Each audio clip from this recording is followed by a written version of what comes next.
যাচ্ছে স্যার কথা sir Today we're going to discuss two long cases in respiratory medicine, and these two cases are very, very important cases. When you will sit for FCPS exam or MD final exam, these type of cases you will get, and we have prepared for you as a dummy examination. Our two presenters will present the case, they will be the examining, and all the attendees are the examiner. Already Dr. Norshaba told you that you should sit with paper and pencil or pen, and you will note the important things about history, physical examination, differential diagnosis, and also note important things from crossing. And if you get all the answers from the crossing, it's okay. Or if you want to ask anything, you can ask in chat box. We'll try to reply. We'll try to give you answer. Or if we can't give you proper answer, we'll give you proper reference. So our first presenter, Dr. Sharmin Sultana, will present your case. Dr. Sharmin Sultana, please start your case.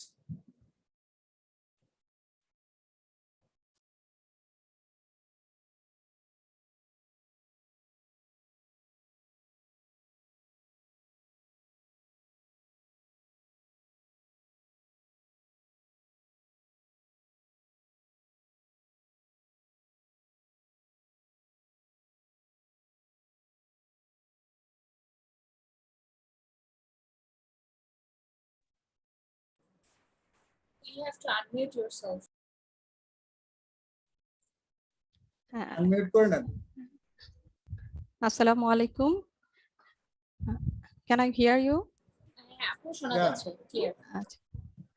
Thank you, sir, for giving me the opportunity to present my case in this academic session. I am Dr. Sharmin Sultana, going to present my case. Mr. X, 62-year-old male Muslim, married, retired banker, hailing from Munshiganj, got himself admitted in our department on 2nd September 2021 with the complaints of gradual swelling of face, upper part of chest, and right upper limb for 5 months, hoarseness of voice for 4 months, cough for 2 weeks. Patient stated that he was reasonably well 5 months back. Since then, he developed gradual swelling of his face, upper part of the chest, and right upper limb. Swelling gradually increased over time and became more marked for last 1 month. He had no associated history of pain, skin change, warmth, trauma, impaired sensation in the right upper limb. He also noticed change in voice in the form of hoarseness of voice for last 4 months, but not associated history of difficulty in swallowing, overuse of voice, sore throat, exposure to fire or smoke. Patient also mentioned cough for 2 weeks, which was usually dry with occasional scanty whitish mucoid sputum expectoration present throughout the day and night, but no history of coughing up of blood or foul smelling of sputum. On further questioning, he mentioned history of dry cough and shortness of breath since childhood. Shortness of breath was episodic, mainly during winter season. Between this episode, he remained asymptomatic. He also experienced wheezing and chest tightness during exacerbation, sometimes more marked at night and aggravated by cold, dust, and fume exposure. No relation with any meal, posture change, or heartburn. He had also history of occasional runny nose and sneezing, but no history of chest pain, difficulty in lying flat, paroxysmal nocturnal dyspnea, swelling of legs or abdomen. He gave history of loss of appetite and 2 kg weight loss during this period of illness, but denied any history of fever, night sweat, history of previous tuberculosis or close contact with smear positive pulmonary tuberculosis patient, any nausea, vomiting, feeling of lump in the body or any joint pain, yellow coloration of skin, eye, skin rash, any pigmentation, itching, frequency of micturition, or any abdominal pain, muscle weakness, or wasting. With these complaints, he visited local physicians several times with no help. Patient is diabetic, for last 8 years, diagnosed incidentally and was treated with oral anti-diabetic medication initially. But for the last 6 months, his glycemic status is poorly controlled. That's why insulin was started. Now he is having optimum glycemic control. During this period of time, he had no history of hypoglycemic or hyperglycemic emergency or any history of headache, blurring of vision, convulsion, unconsciousness, tingling, numbness, any sexual dysfunction or history suggestive of any other diabetic complication. Patient also his known case of hypothyroidism for last 8 years, diagnosed on the basis of classical history and laboratory investigation, and he's on taking levothyroxine supplement irregularly. Patient is hypertensive for last 7 years. He's on medication with optimum control, no history suggestive of any hypertensive complication. He had constipation and bladder habit was normal. Regarding past illness, he had no history of childhood pneumonia, whooping cough, or measles, no other significant history of past illness or any surgery. He received several medications during this period of illness, including tablet metformin, short-acting insulin thrice daily subcutaneously, tablet amlodipine once daily, tablet levothyroxine, some cough syrup, the name of which he couldn't mention, but also received some inhaled bronchodilator, tablet montelukast, but no history of taking any over-the-counter or herbal remedies. He's ex-smoker, about 5-pack year. He used to take betel nut, no history of recreational drug abuse or alcoholism, no history of any unsafe sexual exposure. He is blessed with 3 daughters and 1 son. All of his family members are enjoying good health. His father died of stroke at the age of 80, mother suffering from asthma, but none of family member has similar illness like diabetes or hypertension. Patient is from middle socioeconomic status. He has access to proper sanitation and pure drinking water. He was given BCG vaccination at birth, no history of adult vaccination and COVID vaccination. He was not known to be allergic to any food or medication and no significant travel history. Regarding physical examination, on general examination, patient's face edematous, plethoric, periorbital swelling present. There was drooping of right eyelid with enophthalmos, congested conjunctiva, and right side of the face was dry. Right upper limb swollen with visible engorged vein. Average body build, cooperative patient, decubitus on choice, no anemia, jaundice, cyanosis, dehydration, edema, but digital clubbing present. No leukocytia, chylonychia. Pulse was 62 beats per minute, not regular in rate, rhythm, and volume. Blood pressure was 110/70 millimeter of mercury with no postural drop. Respiratory rate gland not enlarged, lymph node are not palpable, and JVP raised, which was non-pulsatile. Saturation of oxygen 96% in room air. Skin condition overall dry, rough and thick palm and sole, no bony tenderness, gynecomastia absent, bedside urine test negative for protein and sugar, body hair distribution was normal. Regarding systemic examination, respiratory system examination on inspection, chest was swollen with visible inverse tortuous pain in the upper part. Direction of blood flow was above downwards. No intercostal indrawing, supraclavicular excavations, prominent accessory muscle of respiration, and no scar mark. Shape of the chest normal, respiratory rate was 18 breaths per minute, movement bilaterally symmetrical. Trachea was central in position, apex bit in left, 5th intercostal space just medial to mid-clavicular line, normal in character, chest expansion about 5 centimeter, vocal frame normal, no rib tenderness. Percussion note resonant all over the chest. Upper border of liver dullness was in right 5th intercostal space along the right mid-clavicular line. Area of cardiac dullness was in normal position, and breath sound was vesicular with prolonged expiration along the all over the lung field with few rhonchi present. Vocal resonance was normal.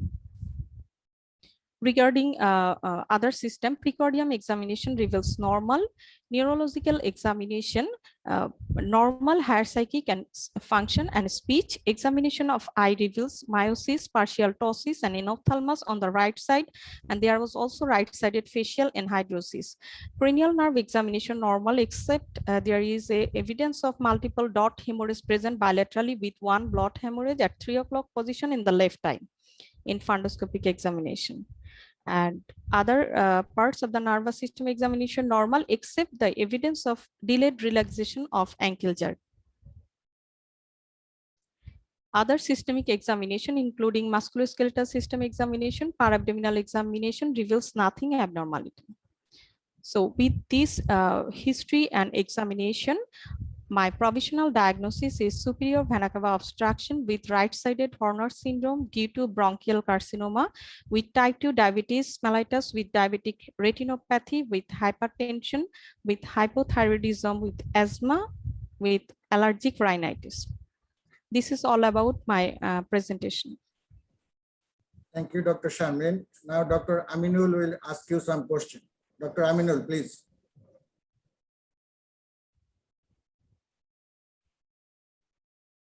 Sir, you unmute. Thank you, Dr. Sharmin, for your detailed presentation. In real life, when you are in examination hall, just within 30-minute time, you will have to gather. I am talking to all, not to Sharmin. Within 30-minute time, you will have to gather all the information from history by talking with the patient and examine the patient. And present to the you will have to be ready to present to the examiners within that stipulated time, within that 30-minute time. So see how much dedication, how much consistent practice you are needed.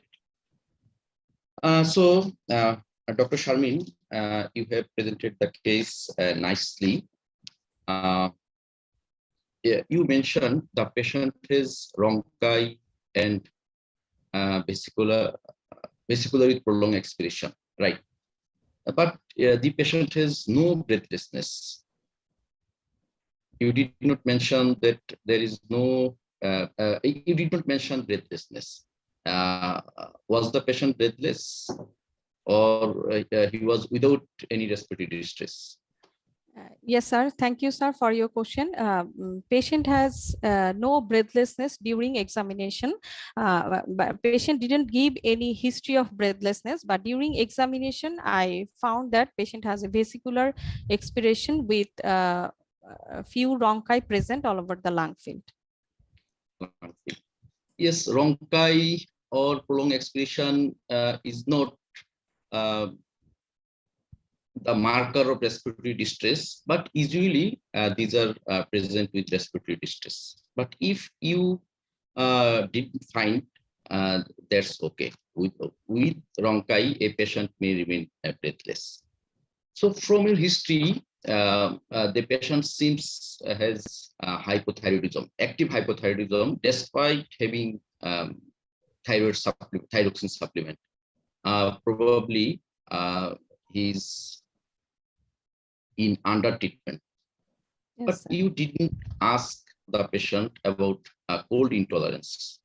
Do you think that as the patient has constipation, the patient has delayed relaxation of ankle jerk, and patient is on thyroxine supplement, you should ask the patient about other symptom of hypothyroidism like a cold intolerance?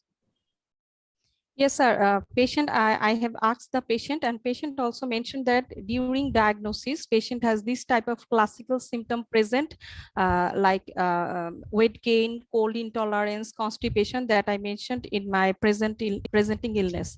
During diagnosis, patient has this classical symptom. But from in history, we get most of the information, but cold intolerance is a very significant symptom of hypothyroidism. You did not mention it. We should mention to know, to see whether his thyroid supplement is adequate in this point of time. Okay, the patient has, your diagnosis is superior vena cava obstruction. Superior vena cava obstruction due to malignancy. You have mentioned some local feature of any of malignancy, say cough. This is a local feature, and there is no hemoptysis. You have mentioned some feature of metastasis like jaundice, You have mentioned several feature of compression, say superior vena cava compression, recurrent laryngeal nerve compression, hoarseness of voice, sympathetic trunk compression like Horner syndrome. Have you mentioned? Should you mention any other feature of compression in this case in surrounding area compression? That means you have got feature of superior vena cava obstruction. You have got feature of recurrent laryngeal nerve compression. You have got feature of sympathetic trunk obstruction manifested by Horner syndrome. Any other symptom patient may develop in this situation by compression of any pathology within the thoracic cavity, which you have not mentioned in your history? Sir, in case of superior vena cava obstruction, malignancy, several compressive feature patient may develop. I was searching that patient has any history of stridor due to tracheal compression, any swallowing difficulty due to esophagus compression. That is the point. That means Yes, sir. dysphagia. Dysphagia, sir, I have already mentioned in my history, patient has no difficulty in swallowing. Sorry, there in that case I have missed that. So your diagnosis is bronchial carcinoma. So why not other pathology that may cause superior vena cava obstruction? Which points go in favor of bronchial carcinoma in your case? Yes, sir. Malignancy is my first differential diagnosis that causes the superior vena cava obstruction, and other differentials also is my consideration, as my patient is elder, male patient, smoker, and also patient history of weight loss, and on examination, general examination, patient has digital clubbing and evidence of superior vena cava obstruction. That's why I consider the bronchial carcinoma is my first differential diagnosis, and I have some other differential diagnosis also, Like lymphoma may cause the superior vena cava obstruction. Sometimes retroesternal goiter can cause the superior vena cava obstruction. Some other rare pathology can cause superior vena cava obstruction, like if there is aneurysm of the aorta or its branches can causes the compression of the superior vena cava obstruction compression, and also sometimes the thrombosis within the vena cava itself causes the superior vena cava obstruction. why it is not lymphoma? Lymphoma is my differential diagnosis, as the patient has no classical history of lymphoma, like patient has no evidence of history of fever, any history of lump in the body, or on examination I didn't get any lymphadenopathy, any skin scar mark, or any organomegaly or any organ involvement. That's why I consider it's my second differential diagnosis. Another point is you have got clubbing. Usually bronchial carcinoma causes clubbing and lymphoma does not cause clubbing unless it is familiar. Yes, sir. Say you have got upper border of liver dullness in 5th space. In your case, if you get it at 3rd space, that means hemidiaphragm is elevated. How can it be explained? Yes, sir. It can be possible if the phrenic nerve involvement or collapse of the lung. In that case, hemidiaphragm is elevated. Number 1, collapse. Number 2, if phrenic nerve involvement can causes the elevation of the diaphragm. Without elevation of diaphragm, can you get dull percussion note in lung base in that case? In this case, sorry, sir. Question. And without say the diaphragm is not elevated. Your previous answers was based on elevated diaphragm, and you are getting dull percussion note. So that in a case of bronchial carcinoma, you are getting dull lung base. What are the possibilities? Other than involvement of phrenic nerve, other than collapse, what other causes may cause? dull percussion note at lung base. Say, Sir, what are the what are the causes of dull percussion note at lower lung field? yes, sir. Some other cause can cause the dull percussion in the lower lung field if a patient has a pleural effusion on that side, Very good. or pleural thickening, or there is any mass lesion in the lower lobe of the lung, or collapse, and phrenic nerve involvement also one of the possibility, and subdiaphragmatic pleural effusion, or any sometimes hepatomegaly pushed up the diaphragm, or any liver abscess sometimes cause the dull percussion in the right side of the chest. Yes, thank you. So in this particular case, most commonly a collapse, a pleural effusion, and involvement of phrenic nerve and metastasis to the liver. Thank you. Nice answer. So the patient has rhonchi, has vesicular with prolonged expiration.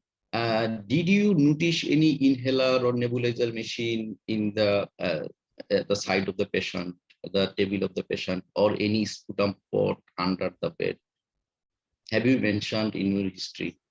Yes, sir. Yes, sir. I have mentioned in my treatment history, patient received some inhaled bronchodilator and also Montelukast, and also I noticed in the patient bedside, patient used to take inhaler.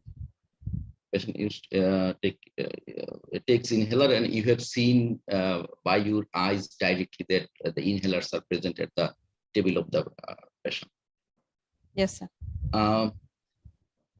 You have mentioned headache, no headache related to diabetes. Is there any importance of mention headache related to bronchial carcinoma in this case?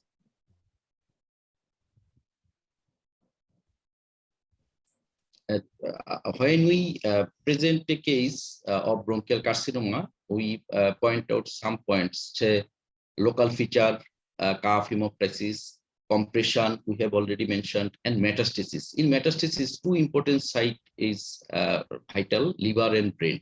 In liver, you have mentioned there is no jaundice, and you add no headache or any neurological complication in history, altered consciousness, headache, considering to exclude metastasis to brain. Say you are asked to examine the patient focused to your case, not as a whole. You have nicely mentioned the general examination points and all the points. Just if you are asked the general examination related to your case, that means general examination related to related to superior vena cava obstruction. What are that examination points?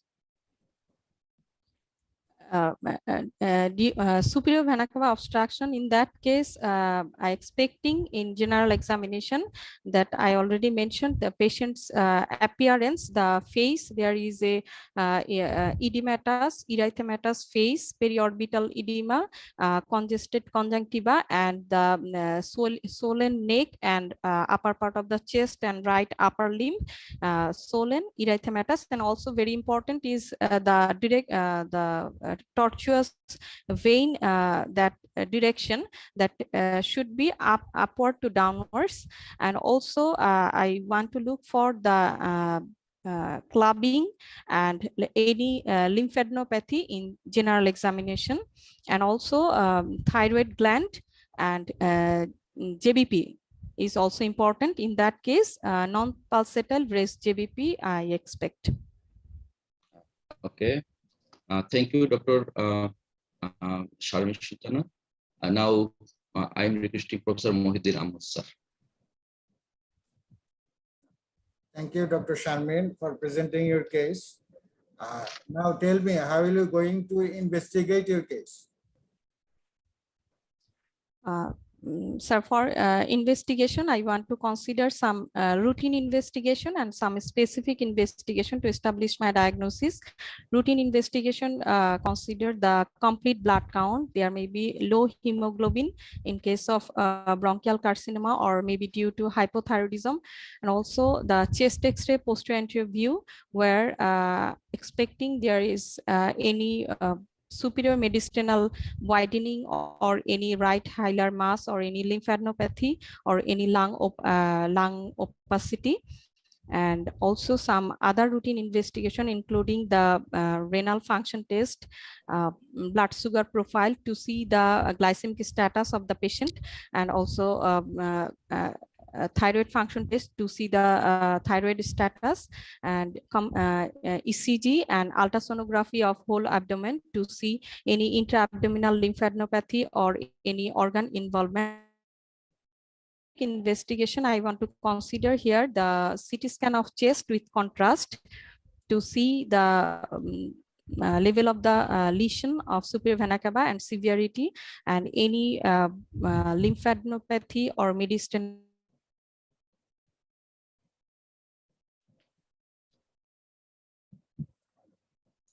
Hang হয়ে গেল তো, শোনা যাচ্ছে না। মাইন্ডটা মনে disconnect হয়ে গেছে। কল আসছে মনে হয় আর কি, মোবাইলে ধরে তো এই সমস্যা হলো, এটা আবার কানেক্ট। আমার মনে হচ্ছে কম্পিউটার থেকে, কারণ স্ক্রিন শেয়ার দিয়েছিল তো স্যার, কম্পিউটার থেকেই তো আসছে। আপু আনমিউট করতে হবে আপু। হ্যাঁ, can you hear me? Disconnect হয়ে গেছিল তুমি।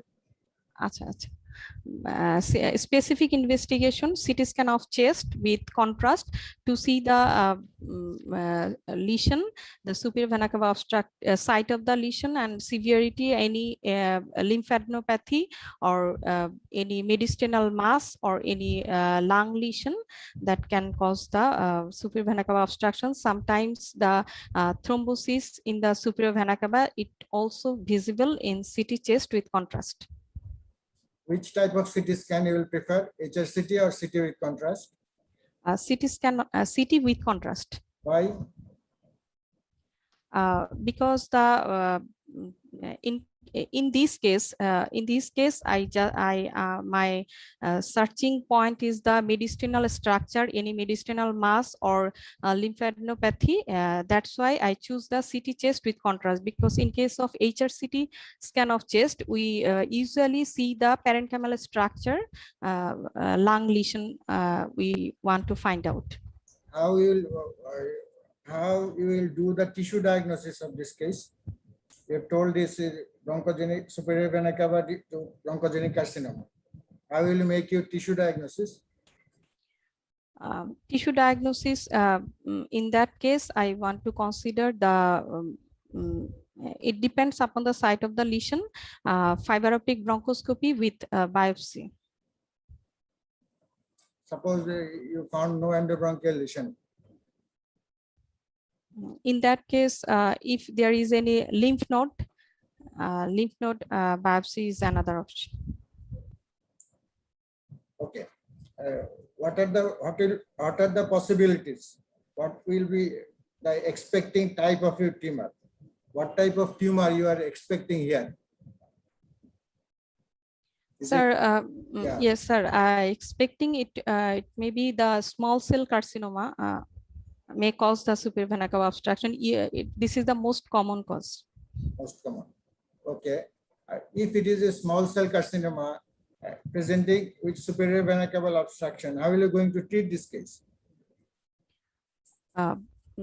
Sir, for my case, the treatment is a multidisciplinary approach. First of all, I want to educate my patient and counseling the patient regarding his illness, and also the patient attendance regarding the patient condition, and also some symptomatic supportive treatment and specific treatment. Symptomatic treatment, I want to consider the diuretics, steroid for my patient, and also some anti-diabetic medication treatment for the comorbidity, anti-diabetic medication for control, antihypertensive medication, levothyroxine for thyroid hypothyroidism, and also treatment of asthma and allergic rhinitis condition, and also specific treatment depend on the cause.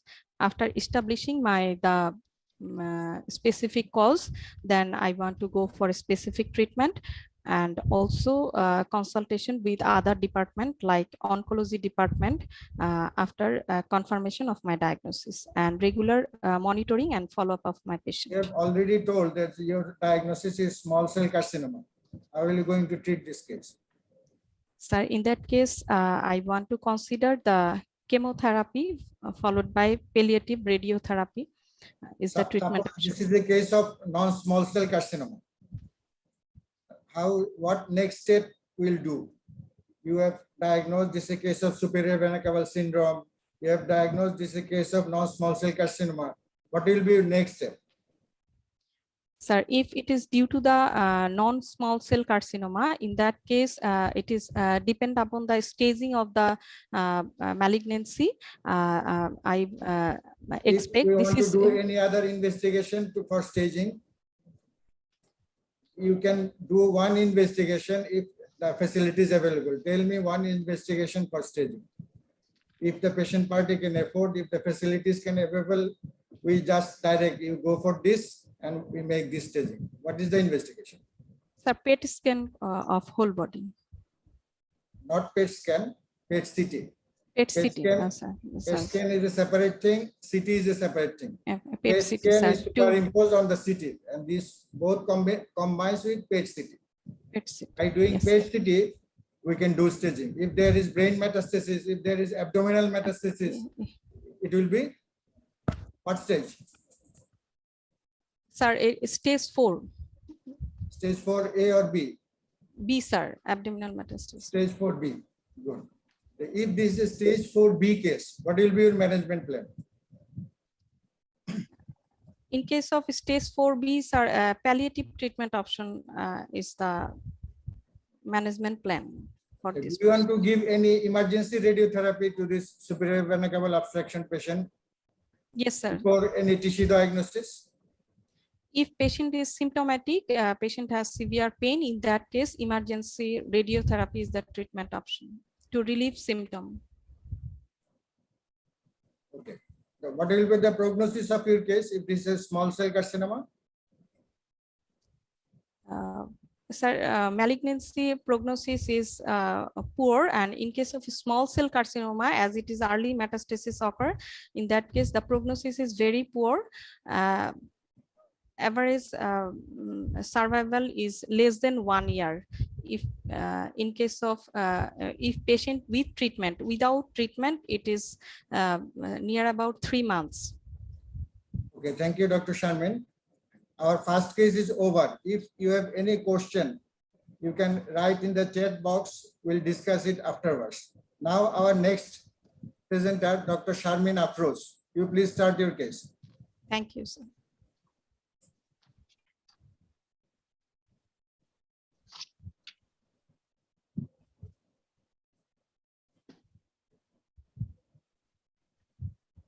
Am I audible? Yeah, আরেকটু জোরে বলো, শোনা যাচ্ছে? আর এখন শোনা যাচ্ছে? হ্যাঁ, শোনা যাচ্ছে। হ্যালো, শোনা যাচ্ছে স্যার এখন ক্লিয়ার? শোনা যাচ্ছে। Assalamu alaikum. I am Dr. Sharmin Afroz and I am going to present my case. My patient, Mr. X, 65-year-old Muslim married man who worked as a businessman hailing from Kumilla, got admitted on 4th July 2021 with the complaints of progressive shortness of breath for 8 months, dry cough for same duration.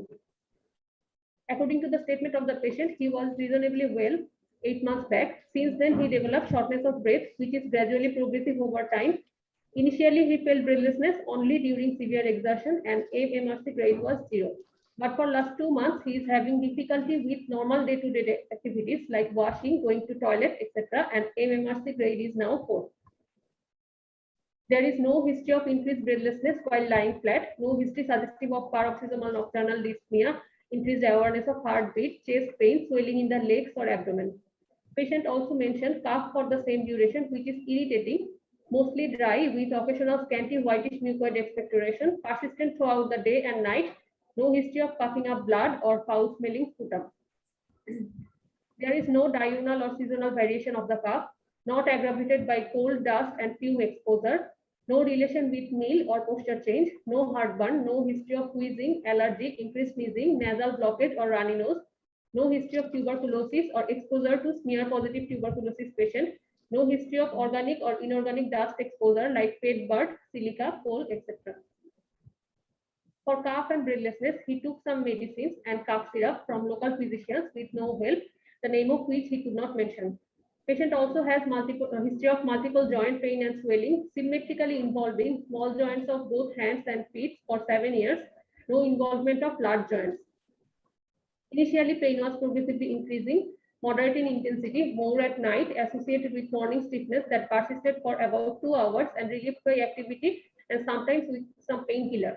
There was no radiation of the pain. He also had low-grade fever, malaise, anorexia, and weight loss during initial period of the illness.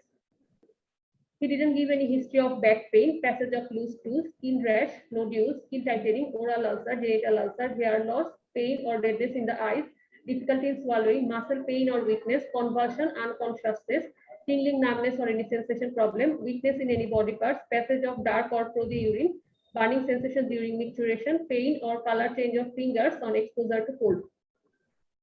With this complaints, he visited outpatient department of a tertiary care hospital 6 years back and was treated with some medications and painkillers. He could not mention the name of the disease. Since then, he is taking tablet methotrexate once weekly with partial resolution of joint symptoms. He is non-diabetic, normotensive. His bowel and bladder habit is normal. He has no history of childhood pneumonia, whooping cough, or measles. No other significant history of past illness. No history of hospitalization or any surgery. Patient is taking tablet methotrexate once weekly for 6 years. He could not mention the strain. He occasionally takes painkillers and some cough syrups from local pharmacy, could not mention the name, and no history of taking any over-the-counter or herbal remedies. Patient is ex-smoker with 15-year smoking history. He has no history of taking betel nuts, recreational drugs, or alcohol. No history of unsafe sexual exposure. He is blessed with 2 daughters and 1 son, and all of his family members and siblings are enjoying good health. No history of familial similar kind of illness. He is a businessman with no history of any other occupation.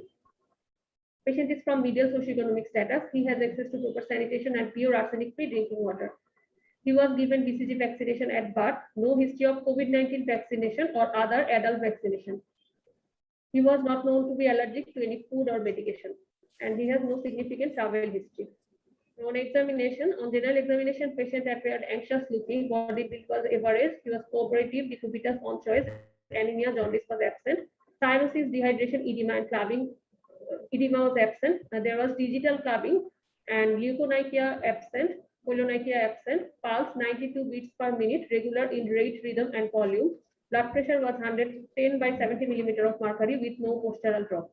Respiratory rate was 20 breaths per minute, temperature 98 degree Fahrenheit, thyroid gland not enlarged, lymph node not palpable, JVP not raised. Oxygen saturation at rest was 96%, but on 2 minutes walking, saturation drops to 90%. Skin condition was normal. There was no bony tenderness, gynecomastia absent, bedside urine test was negative for protein and sugar, body hair distribution was normal. There was no flapping tremor or palmar erythema. There are some bony deformity and mild swelling in his hands and toes with no redness. On respiratory system examination, shape of the chest was normal. Respiratory rate 20 breaths per minute. Chest movement was bilaterally symmetrically reduced. There was no engrossed vessels, scar mark, prominent accessory muscle of respiration, intercostal indrawing, supraclavicular or suprasternal recession, or no visible impulse. Trachea was centrally placed and apex bit was in left fifth intercostal space, just medial to the midclavicular line, 9 cm left from left sternal border, normal in character. Chest expansion is 4 cm, vocal primitus normal, and there was no rib tenderness. Percussion note was resonant all over the chest. Upper border of the liver dullness was in right fourth intercostal space. Area of cardiac dullness was in normal position.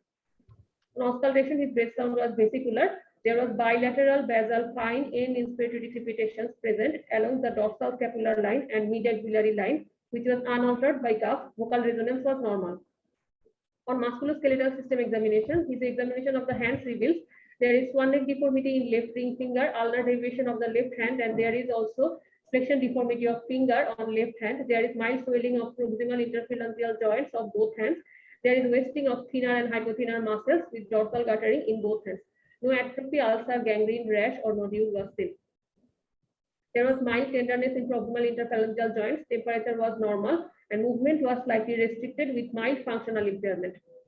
On examination of feet, there was lateral deviation with dorsal subluxation of toes, plantar subluxation of metatarsal heads, thallus valgus deformity bilaterally, and feet are flat.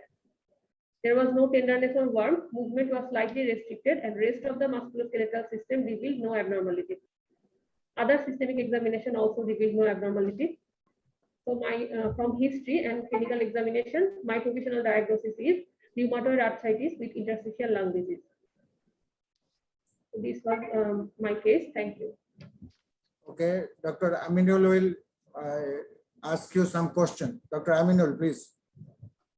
Thank you, sir. Thank you, Dr. Sharmeen Afroz. The occupation of your patient is business. Which type of business? Patient has two shops. He is not directly involved. He has some employees, and he works through the employers. And this is a sari shop. Sari shopping. So do you think there is any importance to mention the type of business in respiratory disease, particularly in your case like ILD? Yes, sir. I have separately mentioned that patient has no history of any organic or inorganic dust exposure. So I have covered later. The patient may have business with jute. The patient may have business with pigeon or rice that may cause interstitial lung disease. Yes, sir. I have mentioned it in my history. He Yes. doesn't have this kind of exposure history. One good thing is you have mentioned that no other occupation before or after his current occupation. That means lifelong occupation is to be taken when we are dealing with such case like ILD. So you have mentioned the loose stool, back pain, visual disturbance. What are the importance in this case? I have mentioned loose stool to explain the enteropathic arthritis and back pain to exclude the seronegative arthritis. I wanted to exclude the other form of arthritis. And in case of rheumatoid arthritis and also other form of arthritis, there may be eye involvement in different forms like scleritis, episcleritis, keratoconjunctivitis sicca. So for these reasons, I have given the eye history. That means to construct a history, we have to ask the current problems among the complications of the problem and any association of the problem. All should be included in a history. And cause of the problem, cause of the disease, disease, complication, association, all should be asked and should be amalgamated in a construction of history. You did not mention any past history of tuberculosis, perhaps, and also you. I have mentioned, sir. I have mentioned that patient doesn't have any history of tuberculosis and also no history of exposure to any smear-positive pulmonary tuberculosis patient. You have mentioned. Have you mentioned any history of childhood asthma? And do you think this is important? Yes, sir. I mentioned about that patient didn't have any history of episodic shortness of breath or wheezing any time period in his life. Though I didn't use the word childhood asthma, but I say it symptomatically. You have mentioned childhood infection, measles, whooping cough. Definitely, that should be mentioned because that may cause bronchiectasis later on, and which may lead to finding of bilateral basal crepitations, as you have thought. So that is a different type of crepes. But you should mention also a childhood asthma patient may develop shortness of breath in later life. Late onset asthma is more common, the patients who have childhood asthma. And patients easily can express that I had asthma in my childhood or I had respiratory distress in my childhood. That must be mentioned in past illness and in respiratory history. You have mentioned general examinations thoroughly. If I ask you the general examination in the hand related to this case, what are the points? In this case, I will look for in the hands. At first, I will see the inspection. I will see if there is any pallor, there may be anemia, and I will see if there is cyanosis, it may be evident, and also the pulse volume. If there is associated respiratory failure with carbon dioxide retention, there may be warm bounding pulse, and patient is smoker, nicotine staining may be present in the hand. And also with connective tissue disease related, there may be so many changes, like there is already the patient have joint deformity and muscle wasting. And other than this, I may also found skin tightening for scleroderma, and for other connective tissue diseases or vasculitis, there may be gangrene, there may be ulceration, there may be pulp atrophy, and there may be rheumatoid nodule, and all these things I will look for. And also in psoriatic arthritis, there may be nail changes. These are the general examination in the hand. And also clubbing, most importantly, there may be clubbing, and this patient has clubbing. Clubbing is And most important. now we also use pulse oximeter for general examination. So in hand, I will also check the oxygen saturation of the patient. The nicotine stain will indicate what? In the hand. Stain will indicate that patient is a smoker, and in case of RA-ILD, there is a relationship with smoking, and smoker patient has more chance to develop RA-ILD. Nicotine is smoker, more appropriately heavy smoker. And it's just a light smoker, you will not get stain. That when there is stain, that indicates a heavy smoker, no matter the pack year the patient discloses to you. You have not mentioned joint pain in chief complaint. Why? I am not telling that you are wrong. What's your justification that you have kept joint pain in history of present illness, but not in chief complaint? So right now, patient presented with only the complaints of shortness of breath and cough, and patient is having this joint pain for last 7 years, and it is partially controlled with some painkillers and methotrexate. So right now, patient came with 2 symptoms. That's why I put cough and shortness of breath in the chest complaint. Patient details right now came for joint pain.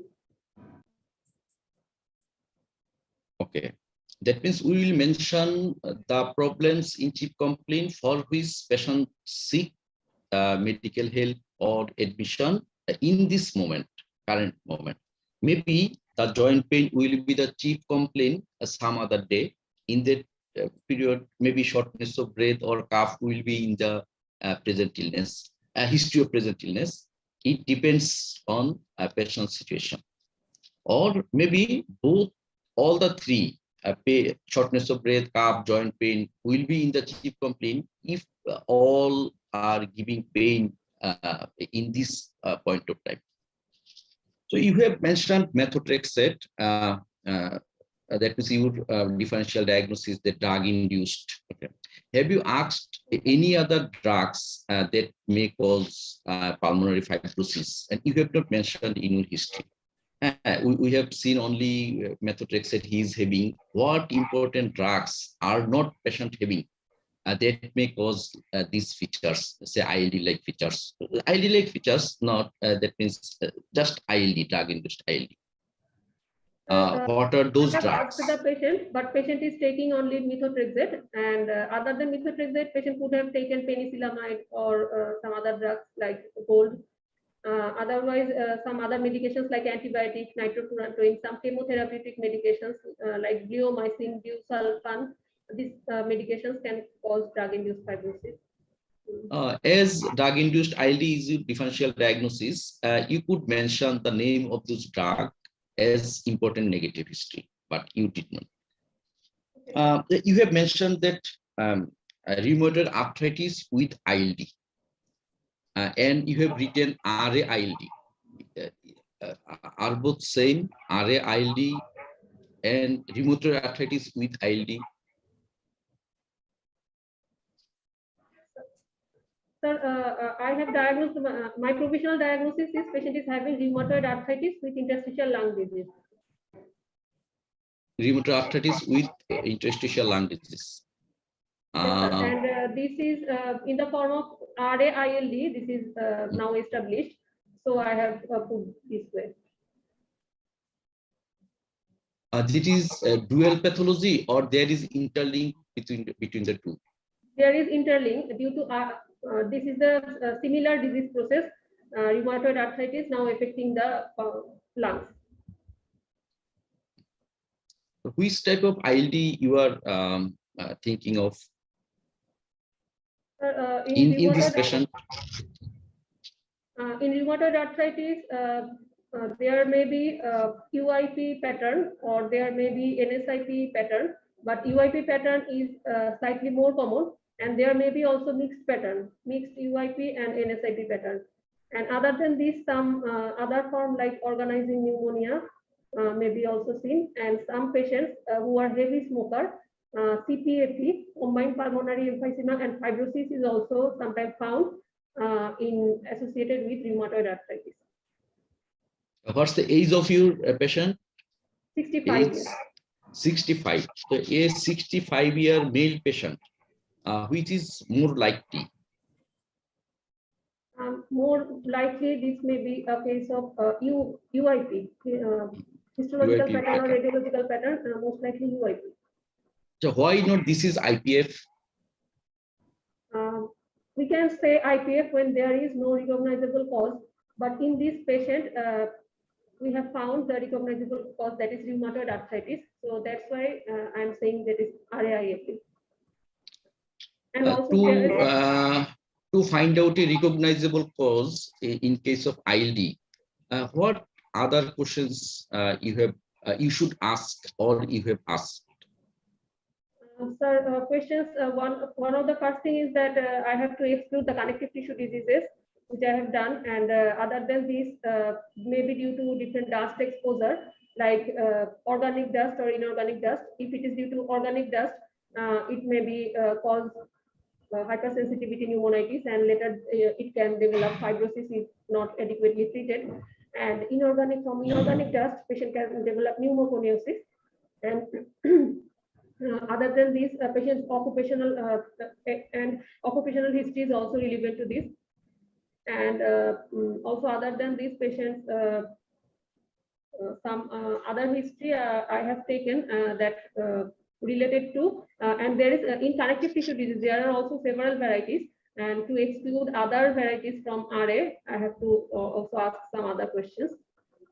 And also smoking history is very important. Some patients, smokers have some kind of disease, and non-smokers have some other kind of ILDs. And gender is also important. Male and females have some different kinds of ILDs. You have mentioned patient has no organic dust exposure. Can it be explained more to know that the patient has no organic dust exposure? What questions you have asked? I have asked about any pet bird or any pet animal in the house, or patients having, he lives in the village, if there is any exposure to the paddy or any grain during the time of the initiation of the symptoms. And if there is patient take any form of exposure to these kind of things before development of the symptoms. But patient didn't give any history of any kind of exposure during initiation of the symptom. Which bird is most significant to develop organic dust exposure related disease, say hypersensitive pneumonitis? The pigeon is very common, and we sometimes find this kind of patients in our department. To know that the patient has no inorganic dust exposure, what questions you have asked? I have asked the occupation history first. Did the patient have any other occupation before this, and which business he is actually doing? And also from surroundings, did he have any history of exposure to any silica or other form of mineral dust? silica, coal, nickel. What's the upper border of liver dullness level? In your It was patient in the case? 4th intercostal space. Is it in normal position? It is slightly elevated due to patient have fibrosis, so the lung has shrunken. Okay, thank you. Thank you. Professor Mohiuddin Ahmad, sir. Thank you, Dr. Sharmin, for your presentation. Now I will ask you some questions. So, number one, how are you going to investigate the case? Sir, I will do some routine investigations and some specific investigations and some investigations for treatment and treatment purpose. As routine investigation, I will do complete blood count, ESR, CRP. Raised ESR and CRP will support my diagnosis. I will do chest X-ray. If there is a reticulonodular shadow, mostly involving the lower or mid zones, it will support my diagnosis. And I will also do liver function test, renal function test to see the baseline, and also RBS and also urine routine microscopic examination. As the patient have joint involvements in the hands and legs, I will do X-ray of the hands and legs to see if there is marginal erosion and joint deformity and swelling and also osteopenia. This will support my diagnosis of rheumatoid arthritis. And also to confirm my diagnosis, I will do the HRCT of the chest. And if I find there is bilateral subpleural reticulonodular shadow, mostly in the basal areas, along with honeycombing and traction bronchiectasis, that will support my diagnosis. And I will also do spirometry with DLCO. If I find restrictive defect with reduced DLCO, that will support my diagnosis. And I will also do serum autoantibody profile, and positive rheumatoid factor and anti-CCP antibody will support my diagnosis. And for treatment purpose, I will do 6-minute walk test. And if there is significant desaturation, oxygen therapy may be needed. I will do ABG for treatment purpose to see if there is any respiratory failure. And if present, then oxygen may be needed. And I will also do echocardiography and color Doppler to see if there is pulmonary hypertension. Okay, why you will not do CT with contrast? Why you will do HRCT? Because I want to see the lung parenchyma, and for the parenchymal lesion, HRCT is the most appropriate test. If you give contrast, what will happen? So with contrast, the HRCT will be scan will not be good visualization will not be found. Okay, how are you going to manage this case? Treatment. The management, at first I will educate and counsel the patient about the disease and its course and prognosis, and also about the medications he will require and their side effects. And I will start corticosteroid therapy for the patient, and I will give non-steroidal anti-inflammatory medications to relieve his joint pains, present joint pain, and I will give immunosuppressive therapy. That mycophenolate mofetil may be given, and I will also give influenza and pneumococcal vaccination and COVID-19 vaccination, and also I will send the patient to pulmonary rehabilitation, and I will assess his hand function. If needed, I will send the patient to physiotherapy of the hands and legs too. How will you follow up this case? For follow-up, I will assess the patient clinically with history and clinical examination and some investigation. During history, I will ask if the symptom is improving or it is getting worse further. And on examination, I will see the oxygen saturation level and compare it with the previous one. And also the 6-minute walk test I will do. And investigation, I will do spirometry. And I will see that if there is any deterioration in the FVC level, and that will require further attention. Is there any role of antifibrotics in RA-ILD? Right now, nintedanib is FDA approved right now for systemic sclerosis associated ILD. But if RA-ILD there is progressive fibrosis, we can add nintedanib, but it has to be progressive fibrosis. Okay, what will be the prognosis of this case? Mute হয়ে গেছে, unmute কর, হ্যাঁ। Mute হয়ে গেছে। Correct. হ্যাঁ, শোনা যাচ্ছে, বলো। I will. So, can you hear me, sir? Yeah, what will be the prognosis? Sir, prognosis of this patient is poor. When rheumatoid arthritis patient develops ILD, the prognosis is poor. But if the prognosis is better than IPF, prognosis is better than IPF, and if it is UIP pattern, the prognosis is worse than if it is NSIP pattern. Okay, thank you very much. আমাদের Abul Kalam Azad sir আসছেন, sir একটু যদি comment করেন সবার জন্য ভালো হয়। Thank you very much, Professor Mohiuddin and his team, Professor Amin, Dr. Sharmin. আমি অত্যন্ত মুগ্ধ হয়ে প্রেজেন্টেশনটা দেখছিলাম, শুনছিলাম, শিখছিলাম। এত অসাধারণ একটা ক্লাস, কম্প্যাক্ট, এবং যে সমস্ত প্রেজেন্টেশনগুলো নেওয়া হয়েছে, যেগুলো আমরা এখানে কোশ্চেন আনসার হলো, যে কমেন্টগুলো হলো, আমি মনে করি আমাদের আজকে যারা জয়েন করেছে এবং এই যে সবার জন্য রেসপিরেটরি সিস্টেমকে বোঝার জন্য এবং একটু আনইউজুয়াল প্রেজেন্টেশনে সেগুলোকে নিজেরা চর্চা করার জন্য অসাধারণ একটি ক্লাস হয়েছে। এবং আমি এই জন্য আমার আন্তরিক অভিনন্দন, ধন্যবাদ জানাই আমার অত্যন্ত আদরের ও সম্মানের ভাই প্রফেসর মহিউদ্দিন, যে অসাধারণ বাগ্মিতায় এই ক্লাসটি এত চমৎকার পরিচালনা করলেন। এবং আমি মনে করি যে এইরকম আমাদের অত্যন্ত কর্মনিষ্ঠ শিক্ষকরা এবং যারা ছাত্রদের ভালোবাসেন, যারা এই কর্মকাণ্ডের মাধ্যমে আগামী দিনের সঠিক চিকিৎসক তৈরি করার জন্য তারা গুরুত্বপূর্ণ অবদান রাখছেন। এই জন্য আমি আমার কৃতজ্ঞতা জানাই, ধন্যবাদ জানাই। এবং আমার যারা আজকে জুনিয়ররা তৈরি হচ্ছে আগামী দিনের জন্য, আগামী দিনের বাংলাদেশকে আরো ভালোভাবে সেবা করতে পারবে।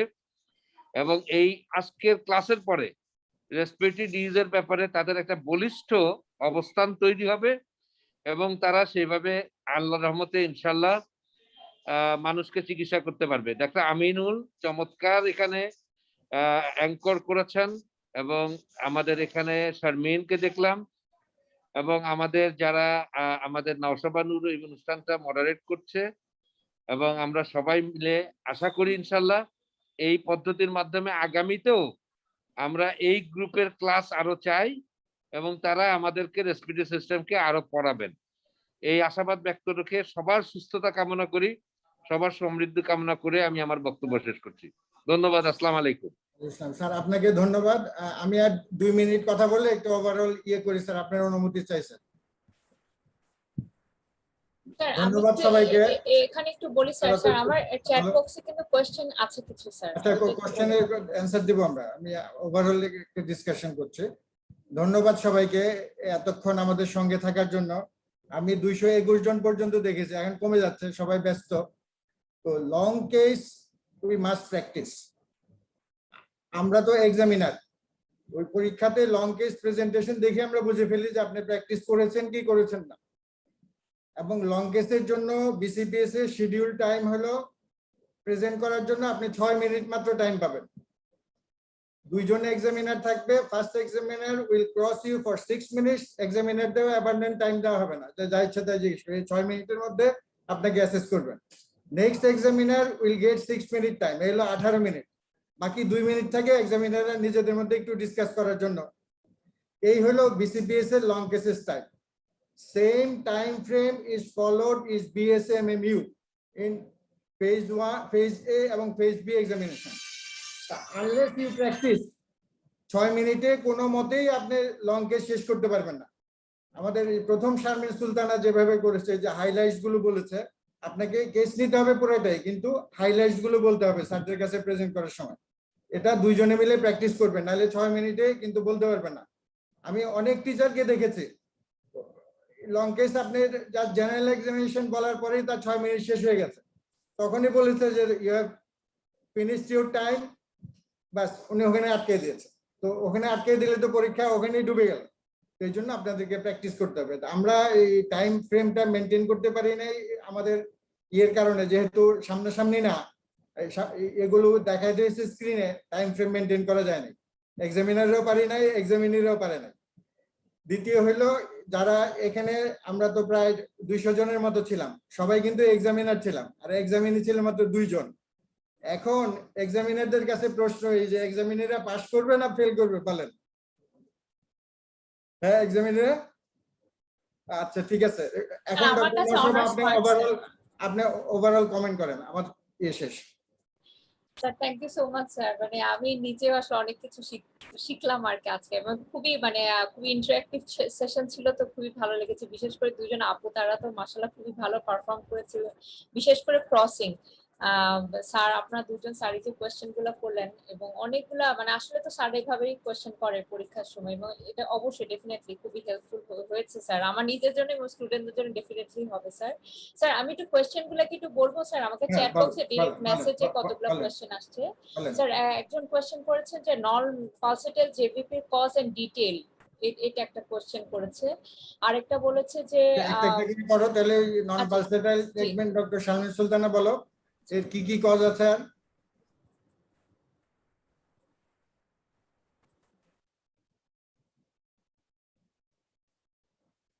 নন পালসেটাল নেক ভেনের কি কি কজ আছে doctor Sharmin Sultana? Yes, sir. বলো। Sir, non-pulsatile GBP usually the superior vena cava obstruction due to sometimes it may be due to lymphoma, some mediastinal mass can cause the compression from outside. In that case, we got the non-pulsatile GBP. হ্যাঁ, আমি একটু add করি শারমিন সুলতানের সাথে। আসলে superior আমরা JBP কেন দেখি?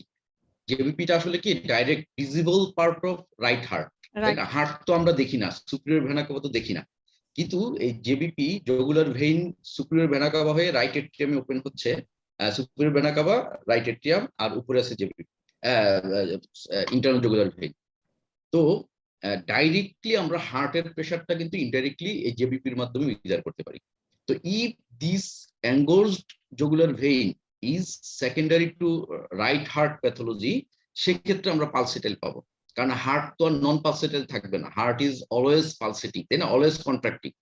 এবং আদার দেন this, this may be superior vena cava thrombosis, this may be fixed obstruction from outside, that may be due to malignancy, that may be due to lymph node, or otherwise we will get non-pulsatile JVP. So if it is due to heart cause, that is pulsatile. If non-cardiac other causes including thrombosis and compression, these will be non-pulsatile. Thank you sir for explanation, মানে এখন বুঝতে আসলে জিনিসটা অনেক সহজ হয়ে গেল আর কি। স্যার নেক্সট কোয়েশ্চেনটা যেটা আসছে আমাদের এখানে, যে if DPLD association happens with traction bronchiectasis in CT scan, then what will be the clinical findings, fine or coarse crackles? DPLD with traction bronchiectasis. আচ্ছা, DPLD কার্ড ছিল, যে বলো শারমিন আফরোজ বলো। Yes, in DPLD, there may be traction bronchiectasis may be present, and it is a kind of DPLD, and we will find fine crepitation. Post crepitation we find in bronchiectasis, and traction bronchiectasis is different from the normal bronchiectasis in some ways. That is, here there is no inflammation or thickening of the bronchial wall. Here the pathology is in the parenchyma. Due to parenchymal pathology, the bronchus is distorted and pulled, and due to the torsion, the bronchus is pulled and dilated, but the bronchial wall is not thick. And this is the difference between other bronchiectasis and traction bronchiectasis. So in other bronchiectasis, the main pathology is in the bronchial wall. So for this difference, we find here in the fine crepitation. Thank you. Thank you, doctor, for the explanation. My next question is in what, how much is the percentage? How much clubbing is common in RA with ILD? Like she wants to know the percentage. Like RAILD এর সাথে কি ক্লাবিংটা common বা কত percentage কেসে হয়? Okay, so actually I don't know the exact percentage, but in case of connective tissue related ILD, the most common is the RAILD, where we can find the clubbing than the other connective tissue disease related ILD. I can add some sir. points. Clubbing and cyanosis are the most striking finding, general examination finding in ILD as a whole, DPLD or ILD. But we should not refrain from diagnosing ILD that on the basis that the patient has no clubbing, no cyanosis. These are found only 30% cases, and especially at the advanced case. So we should not wait for respiratory failure to develop cyanosis. We should not wait to go to advanced stage of ILD to develop clubbing. So if it is found clubbing and cyanosis and bilateral nasal cramps, this easily tells us that this is ILD. But if we do not get clubbing, if we do not get cyanosis, still we should stick to diagnosis to ILD if other features, say crepitations or HSCT features suggests. The final answer in one sentence, around 30%. Thank you, sir. The next question is, as this was the case that was presented was DPLD due to RA, why have replaced methotrexate by mycophenolate mofetil? Sharmin Hafiz বলেন। In case of connective tissue disease related ILD, we usually use the corticosteroid and along with some immunosuppressive, and most commonly use the first line we use the mycophenolate mofetil. And as the patient is getting methotrexate, it may be added to the methotrexate, or I didn't say to stop the methotrexate. Maybe he was asking like as the case was presented like that the ILD was due to RA, so এটা তো sure ছিল না যে methotrexate তো পাচ্ছিলেন patient, আসলে মেথোট্রেক্সেটের জন্য হয়েছে কি সেই জন্য কি রিপ্লেস করা হলো বা এই জন্য হয়তো কোশ্চেনটা করা হয়েছে। We can solve it clinically because in case of methotrexate related pneumonitis, it usually appears within the first 1 or 2 years, and in 50% of case patient develops methotrexate pneumonitis within 4 months of the starting of the treatment. So in this patient started treatment 6 years back, and patient developed pulmonary symptoms for last 7 months. So this can somewhat exclude the methotrexate pneumonitis or methotrexate induced fibrosis. Thank you. The next question, the same doctor asked, like, is there any antifibrotic, pirfenidone or nintedanib agent for any specific DPLD? I guess Apu has explained that before, but yes, like whether any antifibrotic specific for any. Yes, right now it is recommended by FDA. FDA approved that in systemic sclerosis induced ILD we can use the nintedanib, and for other cases of ILD, if it is in the progressive form, we have to first see if it is the progressive. If progressive, then we can use nintedanib, and also pirfenidone can be used. But right now nintedanib is FDA approved, mainly for systemic sclerosis. So all ILD we should prescribe antifibrotic. In which variety it will be more effective? Like আমরা কি সব সময় ILD পেলেই অ্যান্টিফাইব্রোটিকে যাব, এটা কোশ্চেনটা করেছে। না, সেটা হচ্ছে যদি আমরা প্রোগ্রেসিভ ILD পাই, এটা প্রোগ্রেসিভ কিনা সেটা বোঝার জন্য আমাদেরকে FBC মনিটর করতে হবে। যদি আমরা দেখি যে FBC কুইকলি ডিটেরিওরেট করে যাচ্ছে এবং সেটা সেট মার্ক আছে কিছু যে 6 মান্থসে 10% বা এক্স্যাক্টলি এটা আমার ঠিক আসলে এখন মনে নেই, স্যার যদি বলতে পারেন এরকম যদি থাকে, যদি প্রোগ্রেসিভ পাই আমরা, সেক্ষেত্রে আমরা অ্যান্টিফাইব্রোটিক দিতে পারি। আর সিস্টেমিক স্ক্লেরোসিস উইথ ILD এর ক্ষেত্রে নিনটেডানিবটা এখন FDA অ্যাপ্রুভড। আরেকটা লাস্ট, এটা আসলে কমেন্ট বলা যায়, মানে না কোশ্চেন না, সেটা হচ্ছে এটা স্যারদের কাছে করা যায় লং কেস এক্সামিনেশন প্রেজেন্ট করার সময় 6 মিনিট করে হয়তো যে 4 মিনিট পরে মানে 2 মিনিটস লেফট এরকম কিছু বলা যাবে কিনা, এটা হলে স্টুডেন্টরা অ্যালার্ট হবে। এটা আসলে মনে হয় অ্যাডভাইস বা সাজেশন আর কি ফর টু BCPS আর কি একজন করেছে। So this is all about that I got question in my chat box. The presentation was fantastic. I must appreciate the effort of Dr. Sharmin Sultana, Dr. Sharmin Afroz. আপু আপনারা অনেক সুন্দর করে সাজিয়েছেন and মানে ক্রসিংটাও খুব ভালো হয়েছে and also আমিনুল ইসলাম স্যারকে আমি ধন্যবাদ জানাবো, স্যারও খুব সুন্দর করে ক্রসিংটা করেছেন এবং আমাদের ক্লাসে আজকে গেস্ট হিসেবে ছিলেন। Thank you so much. আর মহিউদ্দিন স্যার মানে ক্লাসটা আসলে মানে যেটা বারবারই বলা হচ্ছে যে লং কেস তো আসলে ভার্চুয়ালি নেওয়া একটু ডিফিকাল্ট, মানে আমরা তো সবসময় সামনাসামনি প্র্যাকটিস করা, তারপরে সবাইকে একসাথে করার জন্য আসলে এভাবে প্রেজেন্ট করা। তো সেই অনুযায়ী স্যার আপনি যেভাবে অ্যারেঞ্জ করেছেন, অর্গানাইজ করেছেন, I must appreciate the effort. Thank you so much sir. Sir আমার কোশ্চেনটা শেষ হয়েছে স্যার চ্যাট বক্সে, আপনি যদি স্যার কিছু বলে ক্লাস শেষ করেন স্যার।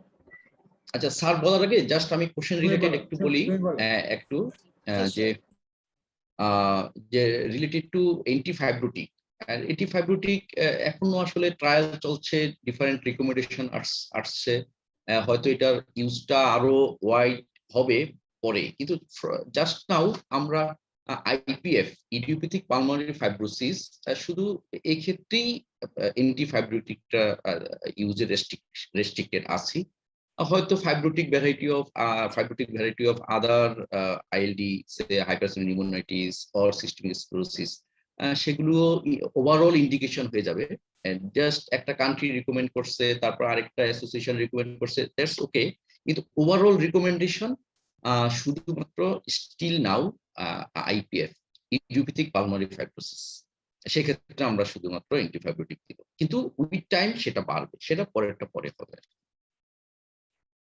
আর ওভারঅল যদি জেনারেল লং কেস হিস্ট্রি নিয়ে বলি, আমি জাস্ট 2 মিনিট একটু বলি যে আমরা পেশেন্ট যে প্রবলেমগুলি নিয়ে আসবে সেগুলি থাকবে চিপ কমপ্লেনে, এবং চিপ কমপ্লেনের বাইরেও কিছু প্রবলেম থাকবে, সেগুলি ইলাবোরেশন অফ প্রেজেন্ট কমপ্লেনের মধ্যে আসবে। আর আরেকটা ব্যাপার যে হাইপারটেনশন ডায়াবেটিস, এই কমন দুইটা কন্ডিশন আমরা কোথায় রাখবো, আর হাইপারটেনশন ডায়াবেটিস এজমা, হ্যাঁ, এটা আমরা ইলাবোরেশন অফ প্রেজেন্ট কমপ্লেনের মধ্যে রাখবো, কারণ পেশেন্ট হাইপারটেনশন ডায়াবেটিস নিয়ে আমার কাছে আসবে না। আবার এই হাইপারটেনশন ডায়াবেটিস কখনো পাস্ট হয়েও যায় না, এটা কখনো অতীত হয় না, সবসময় আমাদের সাথে থাকে বর্তমান হয়ে। সেই জন্য আমরা কি করবো, এটাকে ইলাবোরেশন অফ প্রেজেন্ট কমপ্লেনে রাখবো, not in past illness, not in chip complain, সেটা।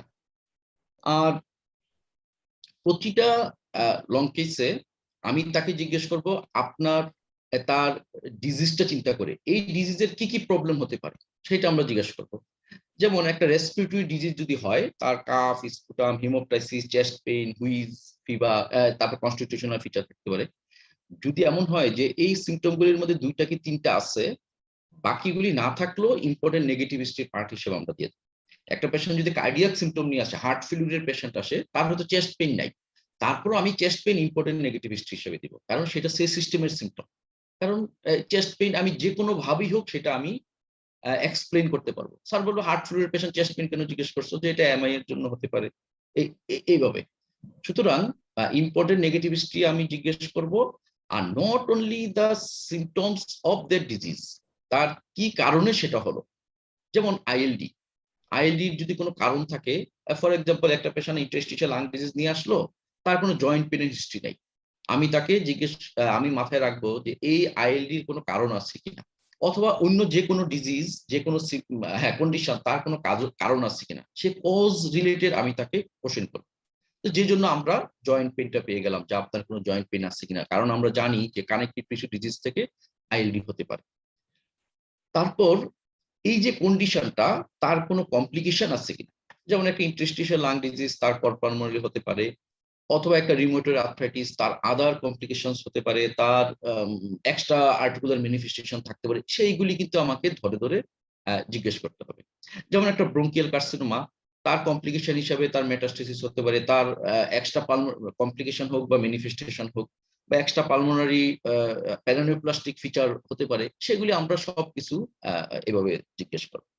তারপর কখনো কখনো এমন হয় যে তার এটা কজও না, কমপ্লিকেশনও না, ডিজিজও না, association. For example Addison's disease অথবা গ্রেভস ডিজিজ, তাই না? একটা গ্রেভস ডিজিজ ইন এনিওয়ে একটা অটোইমিউন ডিজিজ হিসেবে তার কিন্তু কিছু অ্যাসোসিয়েশন থাকতে পারে আদার অটোইমিউন ডিজিজগুলি, যেমন তার এডিসনস থাকতে পারে, তার পার্নিশাস অ্যানিমিয়া থাকতে পারে, তার মাইস্থেনিয়া গ্রেভিস থাকতে পারে।